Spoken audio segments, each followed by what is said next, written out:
বিসমিল্লাহির রহমানির রহিম।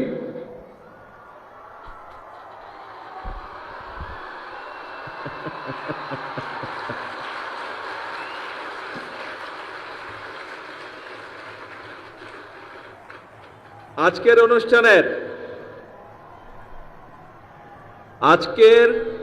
এই নতুন করে স্পোর্টস অনুষ্ঠানের চিফ গেস্ট কারা কারা বলেছি আমি। এই যে গ্যালারিতে ছোট বন্ধুরা বসে আছো, তোমরা হচ্ছে আজকের অনুষ্ঠানের চিফ গেস্ট। আর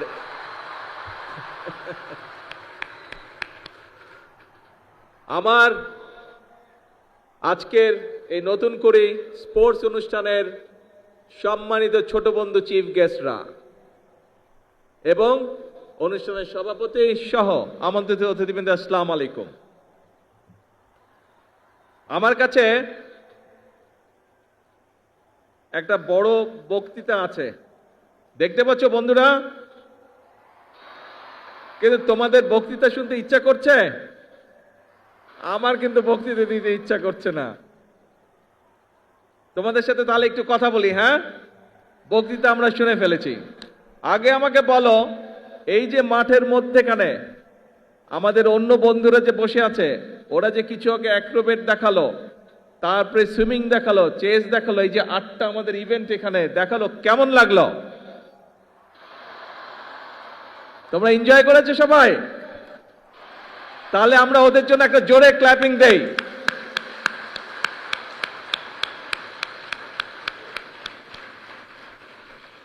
এখন এই যে আজকের এই অনুষ্ঠানটা, এই যে নতুন করে স্পোর্টস, এইটার আইডিয়াটা কিভাবে আসলো সেই গল্পটা আমি তোমাদেরকে বলবো। বেশি বড় গল্প না, ছোট গল্প। শুনবে? কে কে শুনবে? হাত তোলো তো, কে কে শুনবে? Very good. আচ্ছা, ঠিক আছে। এইটা প্রায় 4.5 বছর আগের কথা। আজকে থেকে 4.5 বছর হবে। 4.5 বছর আগের কথা। আজকের যে এই যে আমাদের স্পোর্টস মিনিস্টার আমিনুল, এই আমিনুল গিয়েছিল লন্ডনে আমার সাথে দেখা করতে। তখন আমি লন্ডনে থাকতাম। তো আমিনুল এসছে, আমার সাথে কথা বলছে। তো ওকে নিয়ে একটা রেস্টুরেন্টে খেতে গিয়েছি। আমি গিয়েছি, আমার সাথে তোমাদের আন্টি গিয়েছেন, আমিনুল গিয়েছে, আর এখানে কয়সার বসে আছে। খুব সম্ভব কয়সারও আমার সাথে ছিল। আচ্ছা, তো এখন আমরা গল্প করছি, কথা বলছি বাংলাদেশের বিভিন্ন বিষয় নিয়ে। তারপরে আমরা কথা শুরু করলাম, যেহেতু আমিনুল স্পোর্টসের মানুষ, আমি একটু স্পোর্টস নিয়ে আলাপ শুরু করলাম, যে স্পোর্টস নিয়ে আমরা কি কি করব, বিভিন্ন বিষয়ে আলাপ করলাম। আলাপ করতে করতে এক পর্যায়ে আমরা খাবার টেবিলে বসে ঠিক করলাম যে আমরা নতুন করে স্পোর্টস চালু করব বাংলাদেশে। আর এই নতুন করে স্পোর্টসে কারা থাকবে? এই যে তোমরা আজকের এই গ্যালারিতে বসে আছো, তোমাদের সাথে কিন্তু আরো প্রায় সবগুলো জেলা কিন্তু অনলাইনে কানেক্টেড, কিন্তু সারা বাংলাদেশ কিন্তু তোমাদের সাথে কানেক্টেড।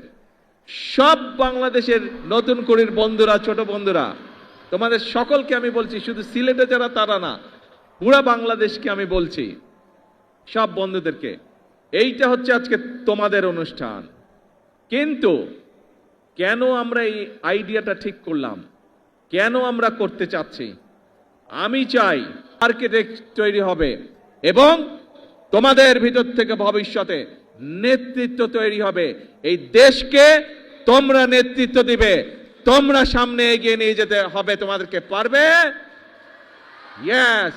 তোমাদের মধ্যে থেকে এমপি হবে, মন্ত্রী হবে, প্রধানমন্ত্রী হবে, প্রেসিডেন্ট হবে তোমাদের মধ্যে থেকে, এই বাংলাদেশের। হবে না? ইনশাআল্লাহ। এখন বন্ধুরা, আসো আমরা আবার খেলায় চলে আসি। পড়ালেখা তো সবাইকে করতে হবে, পড়ালেখা কিন্তু মাফ করা যাবে না। কিন্তু পড়ালেখার পাশাপাশি প্রত্যেককে খেলতে হবে, খেলতে হবে, নিজেদেরকে তৈরি করতে হবে। মনে রাখবে, তোমাকে ঠিক করে নিতে হবে তুমি কি করবে, এবং তুমি যখন নিজেকে ঠিক করে নিতে পারবে, নিজের লক্ষ্যকে স্থির করে নিতে পারবে, তখন তুমি সেই টার্গেট অ্যাচিভ করার জন্য সেই সামনের দিকে তোমাকে এগোতে হবে। ঠিক আছে? খেলার ক্ষেত্রে হোক, পড়ালেখার ক্ষেত্রে হোক, সরকার থেকে আমরা আমাদের দেশের যেই সামর্থ্য আছে, যতটুকু আমাদের ক্যাপাবিলিটি আছে, আমরা আমাদের ছোট বন্ধুদের পাশে আছি। কেউ খেলোয়াড় হবে, কেউ গায়ক হবে, কেউ মিউজিশিয়ান হবে, এক একজন এক একটা হবে। সরকার, রাষ্ট্র তোমাদের পাশে আছে। কারণ ওই যে একটু আগে বলেছি, ভবিষ্যৎ বাংলাদেশ তোমরা, ভবিষ্যতে বাংলাদেশকে নেতৃত্ব দিবে তোমরা। কি বন্ধুরা, ভয় পেয়ে গেলে নাকি? ইয়েস, জোরে বলতে হবে, না ভয় পাইনি আমরা। এই বাংলাদেশ একসময় পরাধীন ছিল। আমাদের পূর্বপুরুষরা এই বাংলাদেশকে স্বাধীন করেছে, যুদ্ধ হাতে, অস্ত্র হাতে যুদ্ধ করে স্বাধীন করেছে। তারপর বিভিন্ন সমস্যা হয়েছে দেশে। আমাদের দেশের মানুষরা, বিশেষ করে তোমাদের মনে আছে 2024 সালের 5ই আগস্ট এই দেশের ছাত্র জনতা এই দেশের মানুষকে আবার স্বাধীন করেছে। আবার আমরা সামনে এগিয়ে চলার পথ পেয়েছি প্রিয় বন্ধুরা। কাজেই এখন তোমাদের নিজেদেরকে তৈরি করতে হবে। তোমরা ছোট বন্ধুরা সারা বাংলাদেশে যারা আজকে আমাকে দেখছো, তোমাদের প্রত্যেককে নিজেদেরকে তৈরি করতে হবে। তোমরা যত সুন্দরভাবে নিজেদেরকে তৈরি করতে পারবে, তোমরা যত শক্তিশালী ভাবে নিজেদেরকে তৈরি করতে পারবে, যে খেলোয়াড় হতে চাও তাকে খেলোয়াড় হতে হবে, যে গায়ক হতে চাও তাকে গায়ক হতে হবে, যে মিউজিশিয়ান হতে চাও তাকে মিউজিশিয়ান হতে হবে, যে আর্কিটেক্ট হতে চাও তাকে আর্কিটেক্ট হতে হবে, যে ইঞ্জিনিয়ার হতে চাও তাকে ইঞ্জিনিয়ার হতে হবে, যে ডাক্তার হতে চাও তাকে ডাক্তার হতে হবে। প্রত্যেককে তোমাদের গড়ে উঠতে হবে, তাহলেই বাংলাদেশ গড়ে উঠবে। আগামীর বাংলাদেশ সম্পূর্ণভাবে নির্ভর করছে তোমাদের উপরে। তোমরা যত ভালোভাবে সুন্দরভাবে গড়ে উঠবে, বাংলাদেশ তত সুন্দরভাবে তত শক্তিশালী ভিত্তির উপরে গড়ে উঠবে।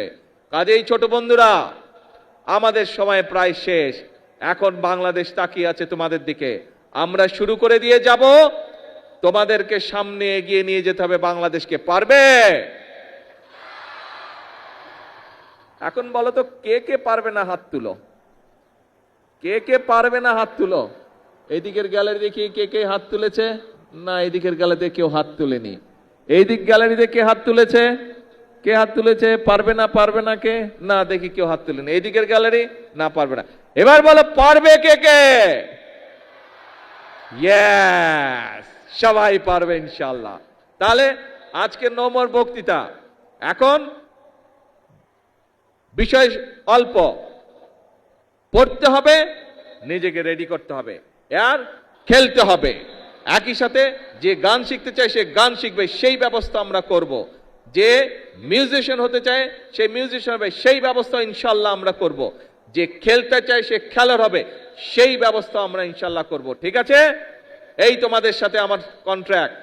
কিন্তু ওই যে প্রথমে যেটা বললাম, তোমাদের সকলকে বাংলাদেশের অ্যাম্বাসেডর হতে হবে।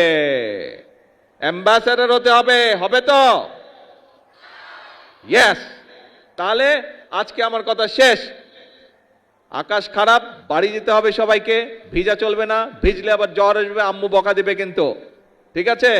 ভেজা যাবে না। আমরা অনুষ্ঠান শেষ করে দিব তাড়াতাড়ি, সোজা সুন্দর বাড়িতে যেতে হবে। ঠিক আছে? আর আজকে থেকে সকলকে প্রতিজ্ঞা নিতে হবে যে এই বাংলাদেশ তোমার, এই বাংলাদেশকে গড়ে তুলবে তুমি, এই বাংলাদেশকে বিশ্বের বুকে পরিচিত করাবে তুমি, তুমি আর তুমি। আল্লাহ হাফেজ। বাংলাদেশ জিন্দাবাদ।